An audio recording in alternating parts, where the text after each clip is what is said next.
Thank you, everyone. The next video is about overseas friends of BJP. I expect you all to give the same admiration for that too. Thank you.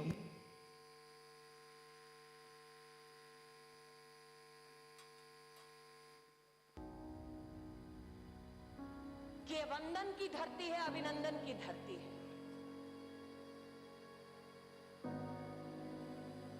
ये अर्पण की भूमि है, ये तर्पण की भूमि है। इसकी नदी नदी हमारे लिए गंगा है, इसका कंकड़ कंकड़ हमारे लिए कंकर है। हम जिएंगे तो इस भारत के लिए और मरेंगे तो इस भारत के लिए।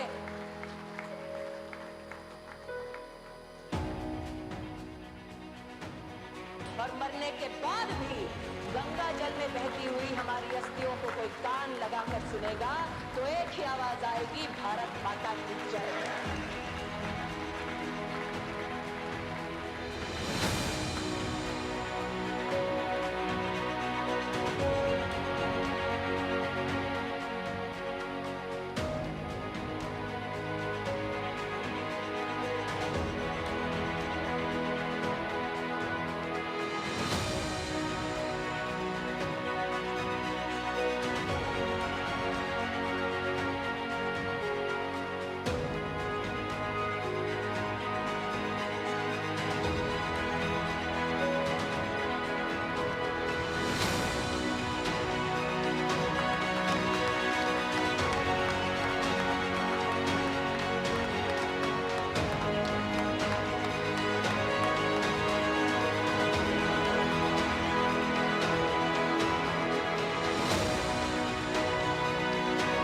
जम्मू एंड कश्मीर के पीएसओ को आप भारत का हिस्सा नहीं मानते हो क्या? जान दे देंगे इसके लिए। क्या बात कर रहे हो आप?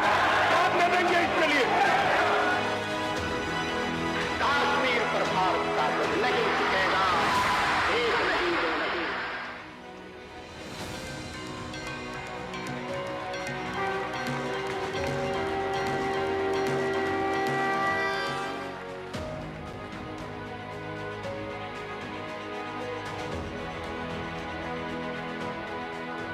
मेरा वचन है भारत मां को, तेरा शीश नहीं झुकने दूंगा।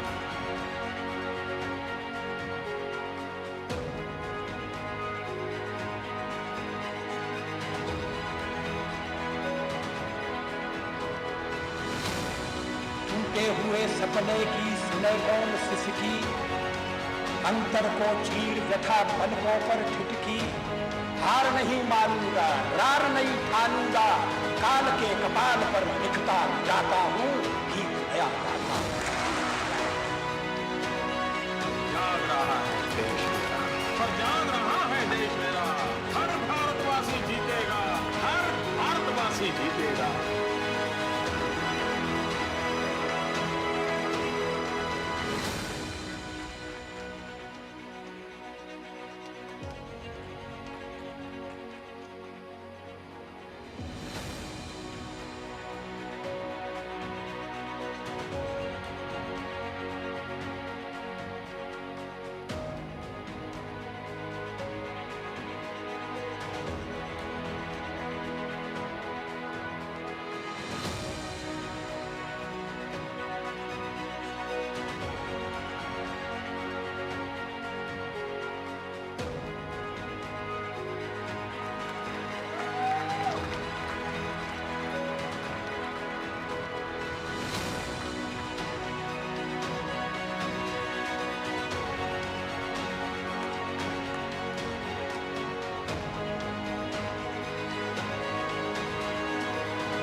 Thank you, everyone.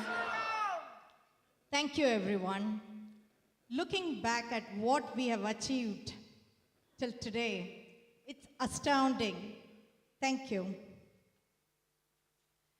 We have now arrived at the high point of this afternoon. Mr. K.Annamalai, our distinguished chief guest, needs no introduction, either in India or abroad. K.Annamalai is the state president of Bharatiya Janata Party, Tamil Nadu.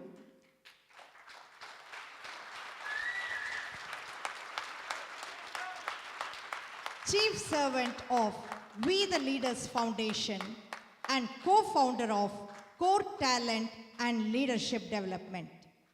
He did his engineering from PSG College of Technology, Coimbatore, and his MBA from the Indian Institute of Management, Lucknow. He gave his civil service examination and got selected as an officer in the Indian Police Service in the Karnataka cadre. He won the Esprit de Corps Award at LBS NAA, instituted by the 1968 batch of IAS officers, and Sangai Ladin Shenga Award, instituted by the 1992 batch of IAS officers for showing exemplary leadership qualities during the combined training of All India Service Officers during the year 2010-11. Shri Annamalai started his career as an IPS officer in the state of Karnataka and has served as the Superintendent of Police of Udupi and Chikamagaluru districts and the Deputy Commissioner of Police of Bangalore South. During his decade-long career in the police service, he earned the respect of the people with his humanistic action and his style of leadership focusing on empowering his subordinates. He has documented his experience as a police officer in his book, Stepping Beyond Khaki, Revelations of a Real-Life Singham, which is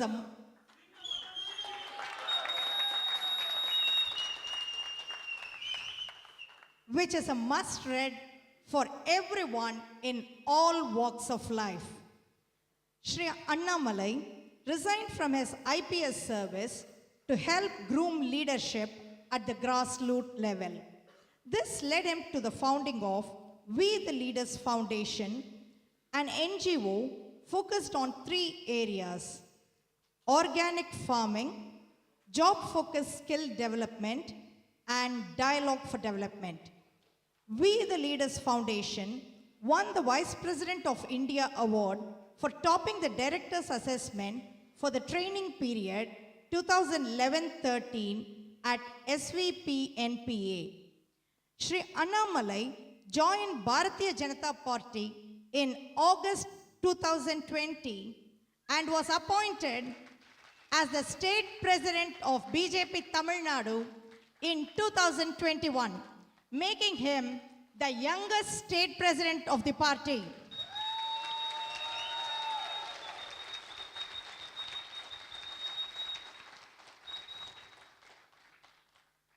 Shri Annamalai is the personification of Mahakavi Subramanya Bharati's description of young Indian who take Bharat and Bharatiyas to great height and glory. Sir, please allow me to use his verses to invite you. Oli padaitha kanninaai, va va va. Urudhi konda nenjinaai, va va va. Kalipadaitha mozhinaai, va va va. Kadumai konda tholinaai, va va va. Thelivu petra madiyinaai, va va va. Sirumai kandu ponguvaai, va va va. Elimai kandi ranguvaai, va va va. ஏறு போல் நடையினாய், சிங்கம் போல் நடையினாய், வா வா வா. இளைய பாரதத்தினாய் வா வா வா, எதிரிலா வளத்தினாய் வா வா வா, விளையும் மாண்பு யாவையும் பார்த்தன் போல் விழியினால் விளக்குவாய் வா வா வா. For the people who don't understand Tamil and can appreciate it directly, I would like to offer a short translation so that you can appreciate Mahakavi Subramanya Bharati as well as our Talaivar Annamalai. ஒளிபடைத்த கண்ணினாய், a person with a spark in his eyes, உறுதி கொண்ட நெஞ்சினாய், somebody who has a heart which is as strong and bold. களிபடைத்த மொழியினாய், somebody who speaks in a very sweet nectar-like tone. கடுமை கொண்ட தோளினாய், whose shoulder can carry any weight with ease. தெளிவு பெற்ற மதியினாய், who has a mind and thought which is clear and crisp. சிறுமை கண்டு பொங்குவாய், one who shatters the pettiness in people. எளிமை கண்டு இறங்குவாய், who shows compassion to the needy. And ஏறு, as in bull, ஏறு போல் நடையினாய், we call him சிங்கம் போல் நடையினாய், which is like a lion. இளைய பாரதத்தினாய், a young Indian, எதிரிலா வளத்தினாய், there are no enemies in sight for him. விளையும் மாண்பு யாவையும் பார்த்தன் போல், பார்த்தன் is Arjuna, he can explain everything in future, present and his thoughts and vision with just his eyesight and just a look. I now invite Shri Annamalai ji to come on to the dais.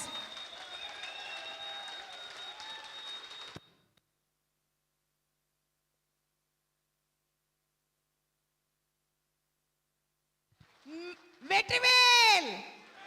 Vetrivel! Vetrivel!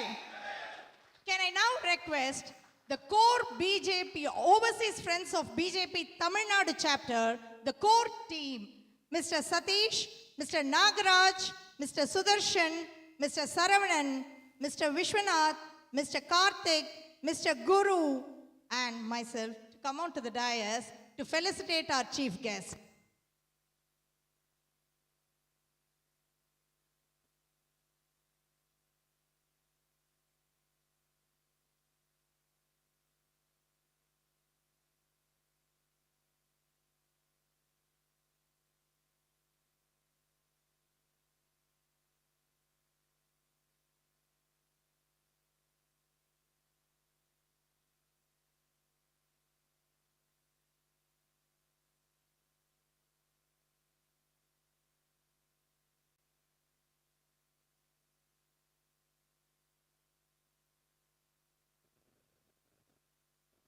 வாழ்க வாழ்க.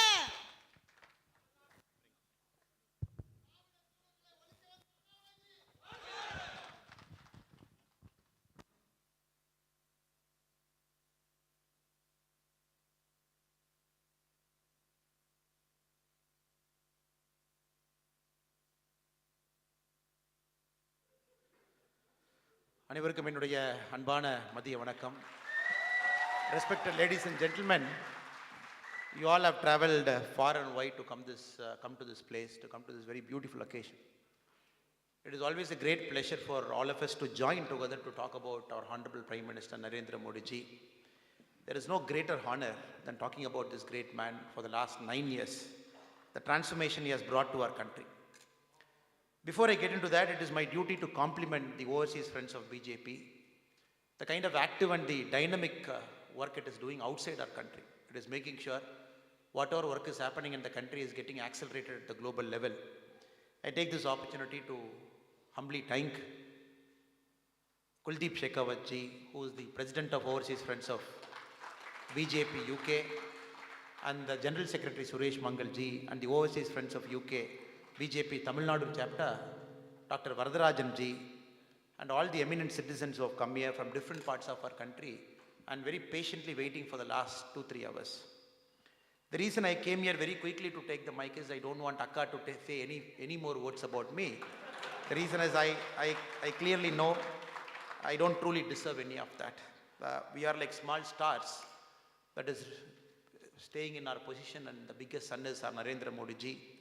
And it is a privilege for all of us to serve to strengthen, to honor the kind of work that he is doing for our country. Before getting into what Modi ji has done, many of you know, you are all reading newspapers, you all follow him in TV, and many of you very patiently watch his Twitter, his social media, and every single thing about Modi ji, even thousands of miles away, you follow. It is not necessary for me to come from India and the party Karyakarta to come and talk. But still, I thought I'm going to present you very diverse perspectives about what is truly happening in our country, what is happening at the ground level, and what is the kind of change that India is undergoing through, and possibly in the next 10 years where our country will be. 1750, many eras back, it is the time the industrial revolution truly kicked in.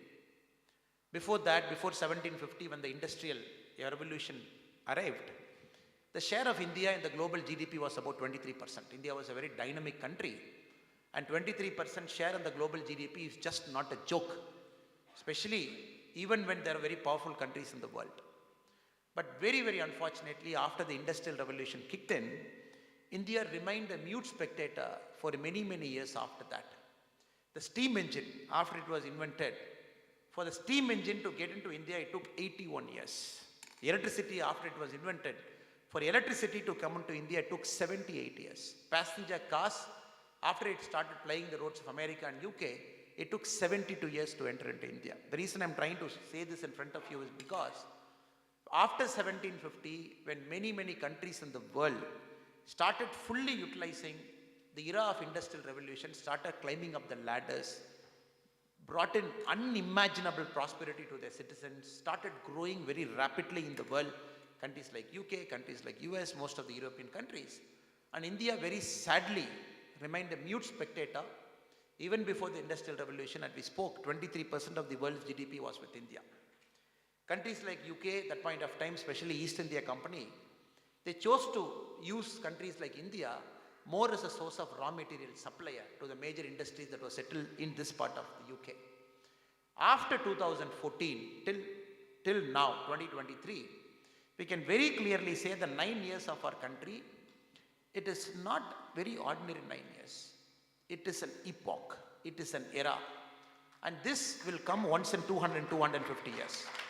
What industrial revolution was in 1750, after that we can't say any great thing about technological revolution that happened, minor revolutions happened. After 1750, if you are talking of an era, truly magically, an era is shifting. It is going to be that 9 years which has shifted India to a very different path. With numbers we will argue in the next 1 hour why I am trying to make that particular point. 2020, 21, 22, these are the times of COVID. We have seen even before, when the diseases were a part of this world, the kind of vaccines India will get. Encephalitis, when it happened, India got the vaccine many decades back. Polio, 1955, the vaccines were founded for polio in 1955. The first polio vaccine in India entered 23 years later in 1978. So these are the kind of changes that was happening before 2014. 2020, February, March, COVID. None of us were sure what to do because it is the single biggest threat to humanity possibly in the last 100 years, especially after Spanish flu. Eminent doctors like Arya ji are sitting in the front row. Normally when this kind of big diseases come, massive epidemic diseases come, we look up to the West, we look up to Americans, we look up to British, we look up to the Europeans. And immediately the government of India and other governments would try and do deals with them, try and negotiate with them, arguing, please send me vaccines as fast as possible. Please don't put any export control orders on this company so that I get the vaccines first. Now, the COVID era is truly the time when we as Indians, most of the global people, have truly understood the potential of our country. We never went to any country. We never asked for any vaccine. As on today, 220 crore dose of made in India vaccines, manufactured by our own country's ability, invented by our scientists, right up to the last mile door delivery by our primary health centers, and more than that, the kind of digitization we brought into the whole process, tracking, right from the certificates to your cell phone, right from the reminder, in a country like India with 142 crore people, this is not an ordinary measure. As the last count, 220 crore vaccines, completely by our own invention, The Indian Air Force plane lifting the vaccines either in Pune or in Hyderabad, flying to all across the country, landing in that airport, shifting it to the state government, vaccines traveling through the railway network, maintained 4 degree, 5 degree, 6 degree Celsius, all the way to the primary health center and delivered right at the doorstep. This is one example where we can very proudly say to the whole world how India has managed COVID. In fact, the World Health Organization has gone to the extent of calling India's management of COVID as the very best management of COVID that has happened across the world. And it is a case study the Harvard Business School has taken to study the India's model of delivering vaccines. But we are not very proud about that. We all know India's ability. That's how we were. We don't want anybody to come and teach us what is our ability. We always had ability. We always had technology. We always had the human potential. We shown to the world in a time of crisis what we are capable. But what brings us pride as Indians is when the whole world, the so-called superpowers were hoarding vaccines, trying to keep vaccines, extra stock, asking the multinational companies not to give vaccines outside, we delivered vaccines at the peak of COVID to 98 countries, 235 million doses. The gentleman who were talking in the stage, he mentioned about the word called Vasudeva Kudumbakam. Now the Prime Minister, Honorable Narendra Modi ji, uses the word called the world is one. In the United Nations headquarters he spoke, and not only that, in multiple occasions he has spoken. In a crisis, in a peak of world crisis, we have shown the world what Bharat is all about. Not only do we take care of ourselves, we also have the ability to take care of our friends, because we never saw geographical boundary as an impediment. We never saw the world politics as binary. We never saw the world politics as friends and enemies. We saw the world as one. We saw the world as our primary duty as part of the Bharatiya civilization to rush to their doorstep to help. That is why when the Honorable Prime Minister Narendra Modi ji visited Papua New Guinea recently, the Prime Minister of this country, Mr. James Marape, in front of the whole camera, in front of the world stage, he chose to touch our Prime Minister's leg. It is not that India is trying to be a big brother. That symbolized very clearly the kind of respect a country like Papua New Guinea, struck between global powers like China, Americans and the Russians for a long time, just being grateful for India did during the peak of COVID. Next day, in the following day, in the press conference, the Prime Minister James Marape said, my duty to thank the Indian population, because at the peak of COVID, when all of us were struggling for vaccines, not knowing what is going to happen to our senior people, India chose to deliver vaccines to us. It is my gratitude to India that I chose to honor the Prime Minister by touching his feet. Have you seen this happening anywhere in this world? It happened there. 235 million, 23.5 crore vaccines delivered to 98 countries at the peak of COVID. That is why when Aryaji was mentioning in the United Nations, when Prime Minister chose to go to UN 4 days back, he wanted to perform yoga there, International Day of Yoga on June 21. The Guinness Book of World Record chose to give a certificate on the Indian embassy there. They said, this is the first time in the whole planet, largest number of countries have participated on a single occasion, more than 100 countries doing yoga with Prime Minister. And many small countries who have chosen to come to the global stage and stand along with India, right in UN, right in different world forums, is simply because of our vaccine Maitri that we have undertaken, just caring about the whole world as Vasudeva Kudumbakam. Many people, many friends in India, especially our opposition friends, keep asking, the Prime Minister is going to different parts of the world, the Prime Minister has visited many countries, the Prime Minister has engaged the Indian diaspora. What is the net effect of India the Prime Minister is going to bring?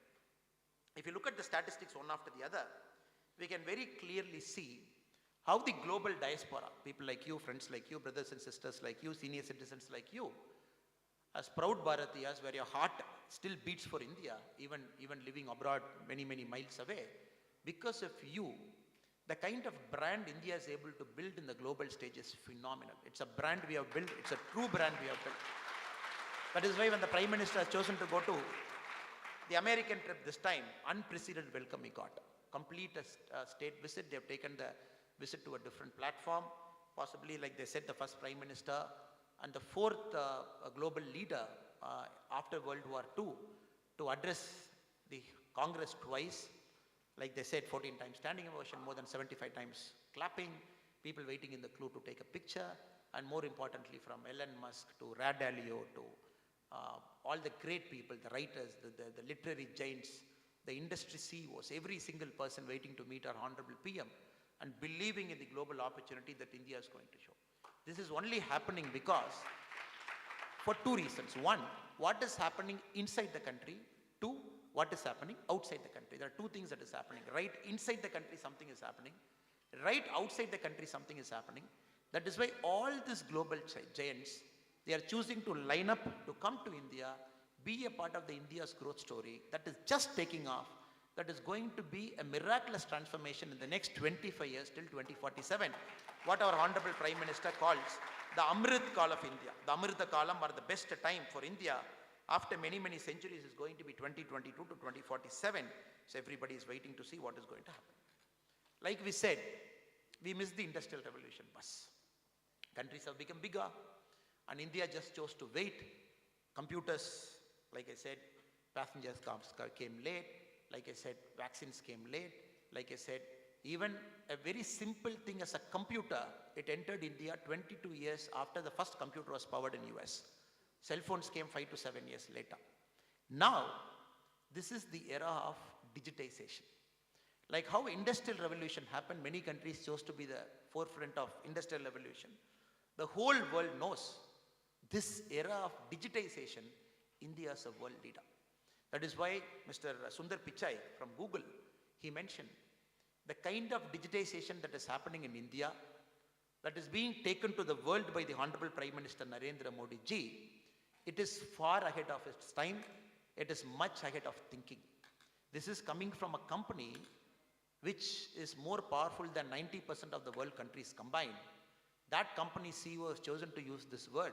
The Prime Minister's thinking of digitization is far, far, far ahead of its time, especially for the kind of platform it's living. 2022-2023, if you look at the combined year that we just passed through, 40% of the world's digital transaction happened in one country, in our country, in India. 105 billion individual digital transactions happened in our country. Not only that, right from payment gateway to every single UPI, India has invented a methodology of its own, which is being copied by all the world countries. The G20, India is the chair now for this year, president of G20. And one of the very important contribution of India to the G20 for the whole year is, we are trying to teach all the 20 top countries in the world how India has become a master in digitization, and the other countries, we want other countries to learn from us what is the India's success in digitization. Very clearly, some of these friends have understood this era is going to be digitization, and India is far, far ahead of everything. But to reach here was not easy for us. A country in 1947, when we got independence, Winston Churchill, who was the Prime Minister here, mentioned that India is no more than an equator. India is no more than an equator. If equator is a line, likewise India is also a line. And he predicted the kind of independence that India was given, India will not last more than 10 to 15 years because of the kind of tensions we had, the kind of languages we spoke, the kind of dissimilarity we had among ourselves, the kind of connection that happened, that was there between North and South, East and West. Great statesmen like Winston Churchill chose to predict that India's independence might not last more than 10 to 15 years. Of course, we had our own share of challenges. We always had some issue happening in Kashmir and Punjab, in the southern parts of India, in the northeastern regions of India. We had major challenges of terrorism, we had major challenges of Maoism, we had major challenges of fight based on languages, fight based on states' border. We had major challenges. Every single challenge, whatever the world faced, India faced in the last 75 years. So we have crossed everything. Then 2014 came. 2014 is a very important year because that is the very first time the whole population of India started chanting Modi's name. Right from 2012, everybody started speaking about the Gujarat model. They said, what is special in Gujarat? How can agriculture grow at 10% in a state when India is not growing at 2% in agriculture? What is the miracle is doing? In a state like Gujarat, which doesn't have rains for most of the areas in Gujarat, how is he able to do irrigation for the rest of Gujarat? People wanted to know. People wanted to know for the very first time in Indian politics, how can a politician be non-corrupt? People wanted to know for the very first time in Indian politics, how can somebody for 24 hours, 365 days, not take a single day of leave, keep serving, serving and serving. That was very new to him. Because the kind of politics we have seen, every single person, from the last village in Tamil Nadu to the last village in Kashmir, to the last village in Northeast, they started chanting Modi, Modi and Modi's name. So 2014, he came with a lot of expectation. It is not easy for a politician to come with expectation and deliver. Because that itself is like a monkey on your back. PM Modi came with huge amount of expectation that has never happened to any single prime minister of our country. He came with expectation. 9 years later, May 26, 2014 is the time in the evening he took charge as India's Prime Minister. May 27, 2014, he sat in his chair in his office as India's Prime Minister. 9 years later, now 10th year, possibly we're going for elections in another year in 2024, the same spirit that was there in 2014 is still there. The same love and affection, what Modi had in 2014, I would say it has only gone up multiple notches, it has not. It has gone up multiple notches. If Modi in 2014, we all felt he can do no wrong. Now 2023, Modi has become a benchmark for world leaders. How to function in a democracy, how to take people along, how to be non-corrupt. Not only he being non-corrupt, how to keep the cabinet non-corrupt. Not only is the cabinet non-corrupt, but to challenge the other politicians of our country. Just yesterday in Patna, you have seen all people gathering together. You have seen everybody sitting together. You have seen everybody sitting together. And they all have come together. First time in India's history we are seeing. And they are not supposed to sit together because they all got divided for some reason at different points of time in history. The Congress party got divided, Mamata Banerjee came out, the NCP came out, then the Congress party chose to remain focused on Delhi, focused on one family. Then the regional parties came, which were dynasties in nature. Parties like DMK, parties like TRS, they were fully focused on dynasty and focused on corruption. Now, one fine day, they all have chosen to come to Patna and sit together. Therein lies the story. The story is very clear. The story is very clear because they also know the kind of change that is happening in India. In 2024, if BJP sweeps Lok Sabha from Kashmir to Kanyakumari, it is going to sweep. When it sweeps the Lok Sabha in 2024, the idea of politics is going to change. They all know the idea of politics is going to change. The politics, what was there till now, it's going to change. The politics of corruption is going to change. The politics of caste is going to change. The politics of arithmetic is going to change. For all of them, it is the fear of their life which has brought them together in a room in Patna, sitting together, trying to take on one single person called Modi. And there are some leaders like Rahul Gandhi ji. The parliament was fully open to him till a couple of months back to speak what he wanted. And it is a free forum, he can come speak, everybody were willing to listen to him, he can convey his viewpoint. But he chose not to speak there. He decided to come outside the country. Rahul Gandhi ji, we all see his favorite spots continue to remain UK and continue to remain US. This is the place he comes, goes to think tanks, goes to the small institutions that is there, and chooses to address a group of people. Even when Jana-Gana-Mana is sung, they chose not to stand. That is the kind of audience Rahul Gandhi ji gets in San Francisco. There he speaks, the democracy is lacking in India, the institutions are collapsing, the institutions are failing, this is happening, that is happening, and every single thing he chose to paint.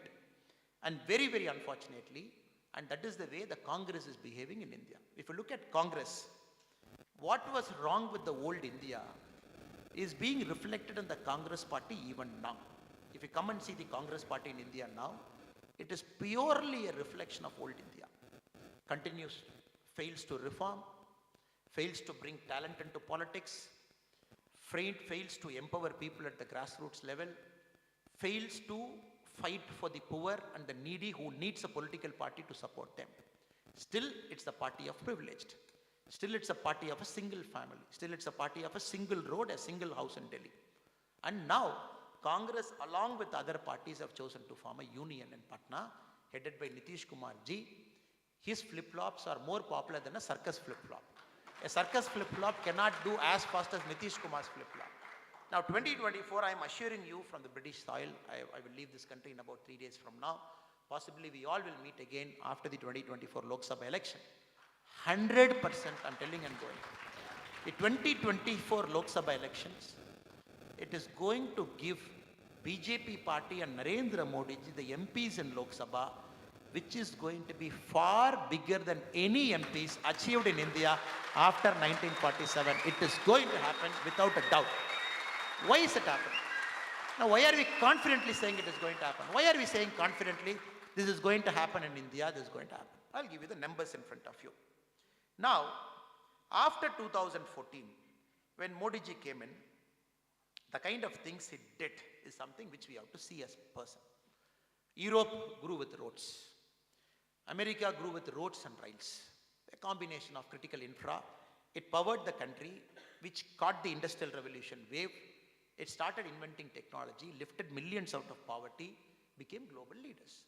And they captured big institutions like, after the World War I, the League of Nations, after the World War II, the United Nations. They were able to be there at the right time, right place, capture the big institutions, thereby dictating global politics. But country like India, after 1947, when a huge disservice was done to us by the political parties that governed us roughly till about BJP became very popular, started bringing this nationalistic spirit inside. India was a big loser, as many of our fine brains left our country. They chose to go to different parts of the world. They were some of our best and brightest. Somehow they felt their talents were underutilized in our country.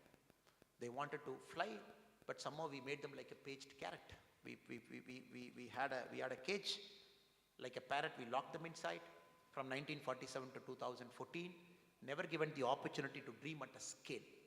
Now, suddenly we see an explosion in our country. For a country from 2004 to 14, the national highway per day average, like we said, roads drove the Europe's growth. The roads and railways drove America's growth. For a country like India, 2004 to 14, one of the very important times in the world movement, because the whole world was growing at 3%, 4% in that time. The world is growing at 2% now. It was growing much faster in 2004 to 14. When it was growing at that speed, India's per day national highway, what we are laying, was 7 kilometers was the per day. For example, in 2004, the total length of the national highway in India was 65,569 kilometers. In 2014, we improved it to 91,287 kilometers. If you subtract it, if you divide by 365 per day, if you divide by 10 years, per day, our road average was about 7 kilometers national highway we were laying across the country combined. Now, in the last 9 years after Modi ji has come to power, per day, the national highway we are laying is 37 kilometers. 37 kilometers of national highway is the single average every day our country we are laying 37 kilometers of national highway. Coming to the railways.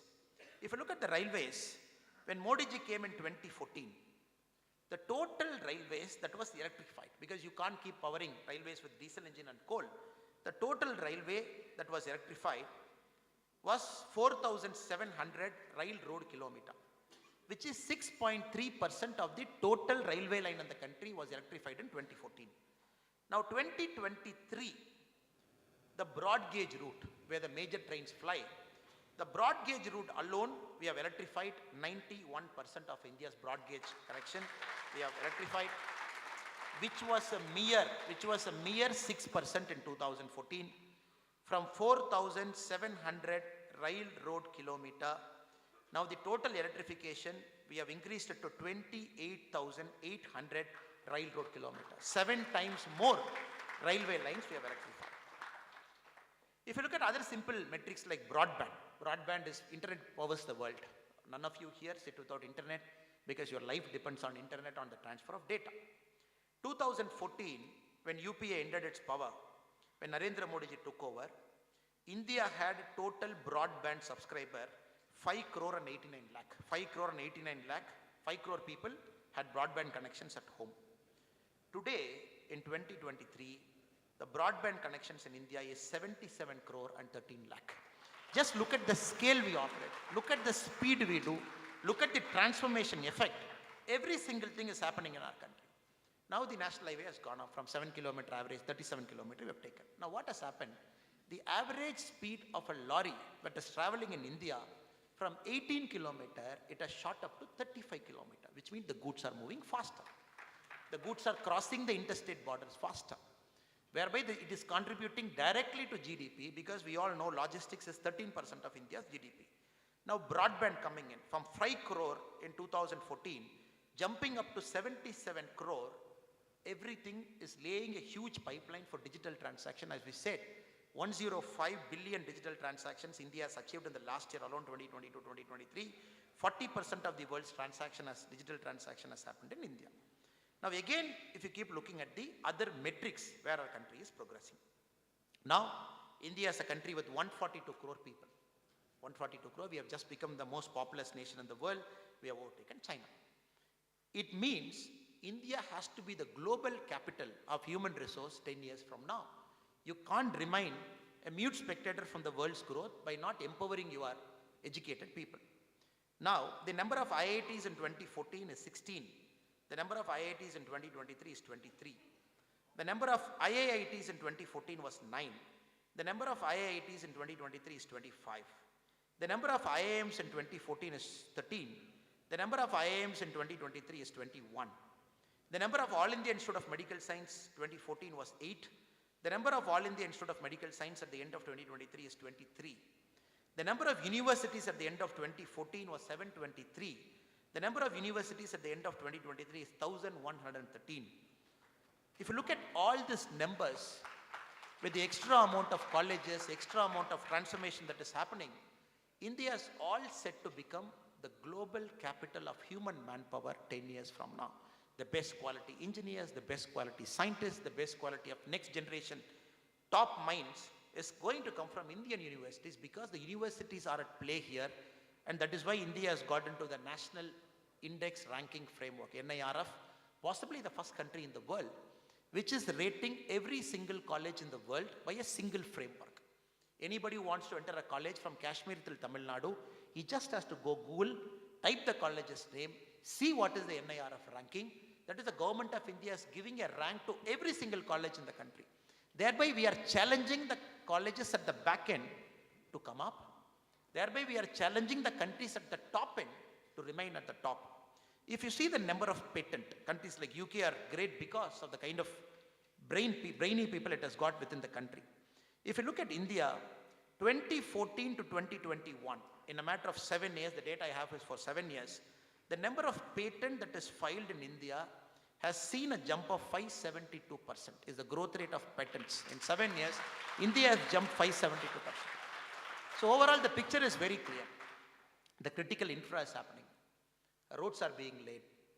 Ports, Gati Shakti, at a huge pace, we are building roads.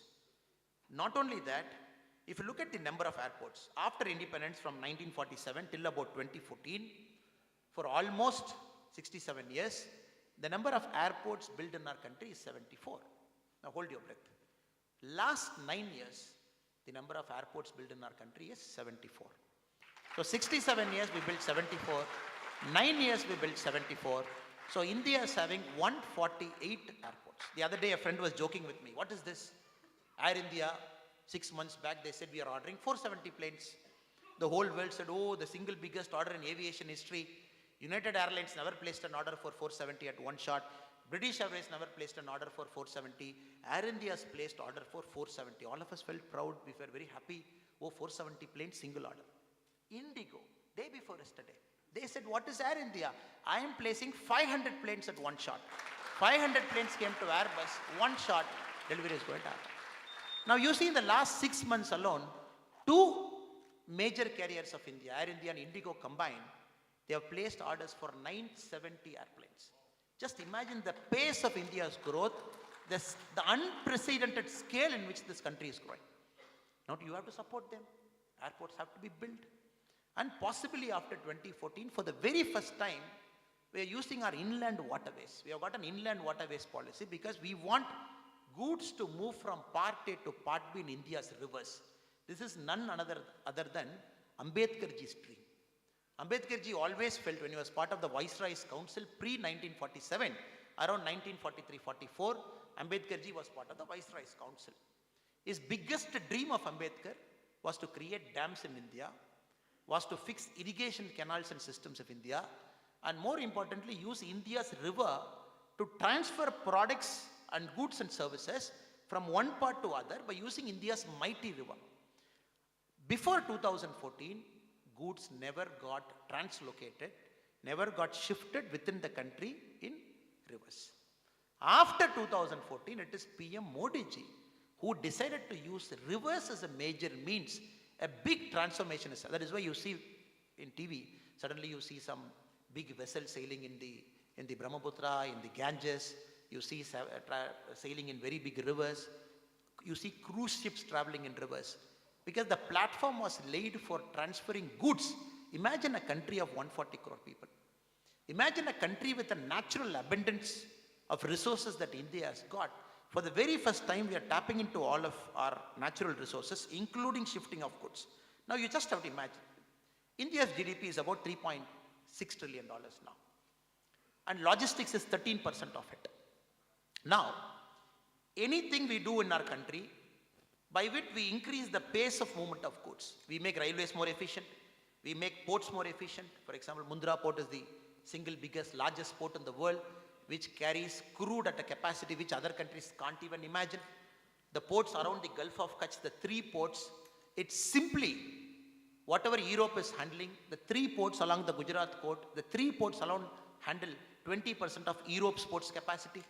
The scale in which India's port is transforming is another story for another day. For 2 hours we can talk. Now, reason we are doing it is, just imagine if railways, ports, the airways, the waterways and everything that is right in our country, if we can increase the speed by 10%, if we just increase the efficiency by 10%, which is bare minimum, you see the GDP growing, at a pace that is unimaginable. 7% GDP growth is new to countries like UK, because UK, we all know, is just struggling with 0.5, 0.6%. We just overtook UK to be the 5th largest economy in the world a couple of months back. Now, countries like that are looking at India's logistics transformation. Now, we talk about the digital transformation that is happening. Very silently, there is a logistics transformation that is happening in lorries and ports and everything. Just imagine 5 years from now, all the airports, apart from 148, the new airports become operational. The ports become fully operational. For example, in Gujarat, if you look at the Ahmedabad railway station, it is coming to every single railway station in our country, but Ahmedabad is getting the trial run for it, where one railway station will have the bullet train converging into it, will have the Vande Bharat train going out, will have the city trains entering, will have the normal trains entering. It is more like a hub and a spoke model, which is connected to the airport also by a special shuttle. And this railway station will also have a world-class 5-star hotel inside the Ahmedabad railway station, where you come do meetings. You land in the airport, do meetings, finish the work, take a bullet train from Ahmedabad, Mumbai, which will become operational in a couple of years. So all our railway stations are also becoming reimagined as a hub where things actually happen. No more railway stations are the world one. Now Ahmedabad very soon, then Chennai is going to be the second. Everywhere it is going to happen. The reason I'm taking a lot of effort to communicate this to you, because the papers are not reporting, or they don't have that vision to see what Modi ji is doing for us, or probably some of our opposition friends still chose to see India as a country of snake charmers, still chose to see India as a country that is not confident of itself, that still chooses to see. The other day I was seeing a newspaper article. They said, what Prime Minister Modi ji, when our Jawaharlal Nehru ji went to UK or US also, he got a grand reception. When our Indira Gandhi madam went to US also, he got a grand reception. Why you guys are talking about, my friend Rajdeep Sardesi ji was mentioning this. For certain bucks, he mentioned this, for certain bucks of Modi who think India's history is starting from 2014, Rajdeep used this word. He said, look, when Jawaharlal Nehru went also, the president took him in a car, they all drove. It was all goody-goody. Yes, I will tell Rajdeep ji, yes. When all of them went, the outcome of that visit was, Oh, Nehru had a very successful visit. The papers will say Nehru had a very successful visit because US chose to increase his grant to India by a couple of $1 million. Oh, Indira Gandhi had a great visit because US chose to give a couple of $1 million as aid to India. Or US chose to give free wheat to India. Or US chose to give this to India. Or US chose to give that to India. Now it is not that. Now after this visit, India is getting access to critical technology which was denied to us after the Pokhran blast. After 1998, when the whole country lined up together to deny the critical resource to India, including to our jet engines, to our propulsion systems, to many things that was happening. Now, finally Americans are waking up. If we don't collaborate with India, these guys are going to invent something in the next 4 or 5 years where we will be forced to buy from this country 10 years from now. That is why you see, for the very first time, the Americans have decided to give its engine to Tejas, especially the General Electric 414F. That is a very critical engine which they don't give it to others. They decided to give it to Tejas now. Not only giving an engine, technology transfer, manufacturing in India, that India will do. Or the $2 billion deal where we got the Sky Guardian Predator drone, which we got about 30, which we need now, that critical thing, because India's drone policy is exploding. The drones in India, the policy that is, the innovation that is happening in the drone is simply out of the world, and Americans know he is not selling us for $2 billion. Using this, Americans are trying to collaborate with us in the future drone in the next 5-7 years, because India is all poised. The 30 Sky Guardian drones is very, very, very important. $2 billion we get. 14 drones go to Indian Navy. 8 drones go to Indian Air Force. 8 drones go to the Indian Army. Because we need this drone to patrol the high altitude, especially along the Chinese side, the Pakistani side. We need these drones now. Probably our technology will come 4 or 5 years later. America never gave this drone technology even to their closest allies like UK. It chose to give to India now. And not only that, sir, not only that. These are all one important critical hardware, critical infrastructure, critical technology which US chose to give to India. That is one part. The other part of the story is, now the whole world, after the China debacle, the China COVID restrictive norms, the way the democracy is not there in China, everybody knows India is not only going to be the counterweight to China. We are not going to be the counterweight to China like how the Western powers want India to be. Like how Arya sir was speaking here about what the fundamental foreign policy, the independent foreign policy we are maintaining. Because they know very clearly, even you call Modi ji to White House, you say great things about Modi ji, our stand on Ukraine will not change. Because we are very clear, the stand we have taken on Ukraine is for the benefit of our country. Because we chose to have an independent foreign policy by looking at each global issue on a case-by-case basis, evaluating, seeing what is good for our country, doing it. So what is great about India's stand between Ukraine and Russia? Now Zelensky ji or Mr. Putin, from the both sides, they agreed to only 1% in the last 2 years of war to stop the war for 5.5 hours and gave us a window whereby 22,000 Indian students, they chose to go to 5 different parts of Ukraine, to the 5 neighboring countries. We flew them. From my state, Tamil Nadu, close to 2,200 students came, not even a scratch.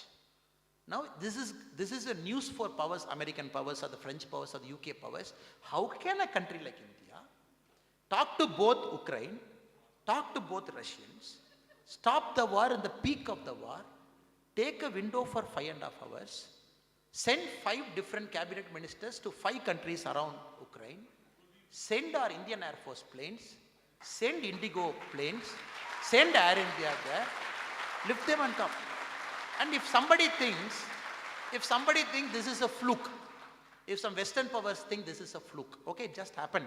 And Modi ji had good rapport and he had good ambassadors, he was able to get it done. Now the second time, Sudan, middle of war. North Sudan, South Sudan and fight. The Khartoum airport is damaged. People struck. The first lot what we did, we removed most of the Karnataka Hakipiki friends from there. Along with them, the rest of Indian, South Indian friends mostly. From Kenya, we took them out, we got them into Saudi Arabia, we flew them out. That's how Americans did, that's how most people did. The second is something which no country attempted, even the global superpowers. We still had 300 people struck in Khartoum. Pregnant women, young children, old age people. Now in the old India, we would have left them to nature's devices. We would have said, please pray to God and God will come and help you, something will happen. That is the old India. Now that is why we used a name here, the making of new India. Now in this new India, when India clearly knows that 300 people are struck near Khartoum, there is a fight in the North Sudan, South Sudan, there is no way we can take them out to a neutral country like Saudi Arabia and fly them out. When Americans, 200 citizens were struck inside, Modi told the Indian Air Force, fly in. They said, sir, no runways damaged, TK land. No ATC, TK land. Use night vision goggles, go there. With a team of commandos we flew in. Pilots were wearing night vision goggles. These are all abilities of a great superpower. These are all abilities that India is meant to do. At the peak of their powers, Russians and Americans would attempt something like that. They will try and do something like that at the peak of their power. This is a country like India operating across continent, operating in a new continent, sending an airplane, getting refueled somewhere in the middle country, landing in the middle of a war when ATC is not there, runway is damaged, taking 300 people into them, 37 minutes the flight turns back, lands in India. But very important is, the Americans told us, the American embassy in India told us, it is not reported in the paper. They said, since you are going anyways, I request you to evacuate our citizens also and bring them back. And for the very first time we are seeing a country entering into another country, the scale in which we operate, we bring not only the Indian citizens, we bring the American friends. So just don't imagine or think that Joe Biden is trying to appease India. Joe Biden ji is watching everything that is happening. He knows the operational capability India is acquiring. He knows very clearly what Modi ji's mind is. So they don't have any other option than to welcome India with open arms, because they know there is this very famous proverb. If you are with me, I am with you. If you are not with me, I will still go above you. So better you be friends with me. So this India is very new to everyone. Not getting caught up in the global politics, not taking a stand, taking a neutral stand. When the European Union says, oh, you can't buy petrol from diesel from Russia, India says, why not? What is your problem? He says, no, but we all, group of people, we have decided that Russia is in the wrong. Who decided? New York Times and Newsweek decided that Russia is in the wrong. Some editors chose to sit in their laptop and type, Russia is in the wrong, human rights violation. They said, don't buy. India said, we will buy. What is your problem? We will buy because our country is growing. We need petrol and diesel. We can't afford to buy at $110 per barrel. We will buy because Russia is not only giving us cheap, it's a dependable ally for us. Then the European Union said, okay, anyway, India is going to buy. Let me come with the second plan. They said, you buy, but don't buy it for more than $60 per barrel. Because if you buy for more money, Russia will come. So you see the world, the way the global politics is changing. Now, without India, no global issue will get solved. India has to be a part of the solution for any global issue to get solved. That is why in this year of G20 presidency, I'm not sure how many of you have come to India in the last 1 year and you've seen things that is happening in our country on the G20 front. Normally when G20 meetings happen, it will happen in the capital city. Like China, when China had the G20 presidents in the peak of COVID, what they did is, they evacuated one complete city. They moved 5 million people out of the city. They conducted a G20 meeting, one global meeting, finished, bye-bye. PM said, no, the G20 meeting will not happen in Delhi. The final meeting will happen in Delhi, that is a summit meeting. But the G20 meeting will happen across the country. Very first time, a Prime Minister has said, the G20 meeting will happen in Mahabalipuram, will happen in Mysore, will happen in Jodhpur, will happen in Coimbatore, will happen in all parts of India, because the G20 friends have to come and see India for themselves to understand what a beautiful civilizational history we have. And not only that, we have gone one step further. If you look at all the G20 meetings, we serve them millets. We don't serve them We serve millets. Because this year is the International Year of Millets, because India has proposed, because we are going one step further. We are saying take millets from our land, make it a part of your eating culture. You will come out of many diseases that is part of it. So now it is all G20 serving millets. The gifts that we give in G20 is manufactured locally in the town, not from even other parts of India. If it is happening in Bihar, the gift will be a handicraft gift from Bihar. If it is happening in Chennai, it will be a handicraft gift from Chennai. Every single thing we are doing in G20 is Atmanirbhar Bharat. We are doing it in Vocal for Global. Every simple thing is located down. So for the G20, for the very first time, they are seeing the pace of India. That is why the ambassadors who keep coming in G20, the American ambassador was in Chennai a few days back, before the visit. And you know the Chennai press, you know the Tamil media generally. They will take a mic and they want anybody who's entering Tamil Nadu to say one bad thing about Modi, so that they will broadcast it for 24 hours. They tried their luck with the American ambassador. They went and asked American ambassador, what do you think about Modi? He said, it's not only Indian leader, it's global leader. This guy is, what is this? He has come to Chennai and I wanted him to say one bad thing about something. This guy, what about human rights violation in India? He said, what human rights violation? I'm living in Delhi. I'm saying everything is perfect here. What is your problem? Now, what is happening for the very first time, all these global powers are moving within the country. They are not becoming Delhi-centric. They are moving to southern India. They are moving to northern India. They are moving to northeast. They are moving to western India. They are seeing what is happening in the country. The feedback flows back to their country. Then their presidents know, oh, this is going to be India's era. The pace in which the infra is getting built, the accelerated progress India is making, millions of people getting lifted out of poverty by the sheer force of Mr. Narendra Modi, by his schemes that he has designed, that is making all the global superpowers to sit down and take notice of our country. Now if I go one step further, sir, again, now, but we want to do it with our culture intact. We don't want to do it like the Chinese way, we don't want to do it with the Japanese way, or we don't want to do the American way. And Modi ji has decided we will do the Indian way. We will do it our way. So right now we are about $3.6 trillion. Now the fourth and third, we have two countries above us. We have Japan and we have Germany right above us, before China. They are within the catchable area. One country is about 4.3 trillion, another country is about 4.9 trillion. So possibly before 2031, we will catch hold of the two countries also. And Americans will be there, Chinese will be there, Indians will be there by 2031. And PM says by 2047, we should overtake them also. But we don't want to earn a label called the world's greatest country in terms of measurement of wealth alone. PM is very clear in many of his speeches. He says, we will do it the Bharatiya way. We will do it the Indian way with our culture intact. Now, one of the greatest indicators of our culture is how we respect our culture in temples, museums, how we preserve our old artifacts, the kind of respect we give. We all know India as a country, the largest number of artifacts looted out of a country in the last 100 years, India is the #1 country where looting has happened on a scale, unimaginable scale. There was a viceroy in India, East India time. He saw the Taj Mahal. What did he say? How can I dismantle and take it to UK? We have history. But somehow the other guy luckily prevented him. He said, no, somebody built it, please don't take it. It is still lying there. But if you see very closely, from 1976 till 2014, the number of lost artifacts that was brought back to our country over the last 37 years till 2013 is 13, which means only 13 artifacts we brought back into our country after emergency till 2013. Now, after Modi ji took over, before the US visit, the number of artifacts brought back into our country is 238.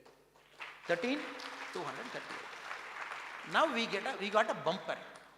Not only Modi ji is able to get jet engines, able to get all the critical infra, like Sir said, Arya ji said, the Americans have said in the meeting, sir, we would like to give back 100 of your artifacts, which is in our museum. We will send it also.